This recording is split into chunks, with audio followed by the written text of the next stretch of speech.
मारहाण केल्यानंतर दमानिया आक्रमक सतीश भोसले पैसे मोजताना आणि उधळतानाचा व्हिडिओ दमानियांकडून ट्विट। वाढत्या गुंडगिरीवर मुख्यमंत्री फडणवीसांनी आज अधिवेशनामध्ये बोलावं, अन्यथा उद्या विधिमंडळाच्या बाहेर ठिय्या आंदोलन करणार, अंजली दमानियांचा इशारा। मंत्रिपदाचा राजीनामा दिल्यानंतर पंकजा मुंडे आणि धनंजय मुंडेंची 1.5 तास बैठक।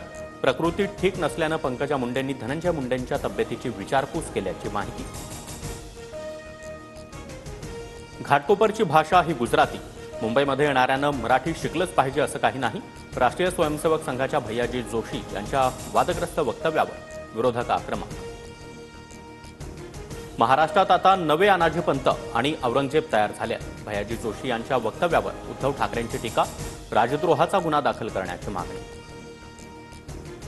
भैयाजी जोशींकडून मराठीचा अपमान नाही, काही लोक राजकारण करतात, त्यांनी आता राजकारण थांबवावं, उपमुख्यमंत्री शिंदेंची प्रतिक्रिया।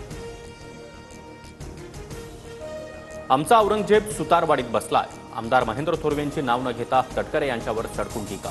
चुकीच्या पद्धतीनं राजकारण केल्यास रायगड लोकसभा लढवण्याची तयारी असल्याचा देखील इशारा। गद्दारांची पिलावळ अशा वल्गना करत असेल तर जशास तसं उत्तर देऊ, अनिकेत तटकरे यांच्याकडून महेंद्र थोरवेंचा गद्दारांची पिलावळ असा उल्लेख।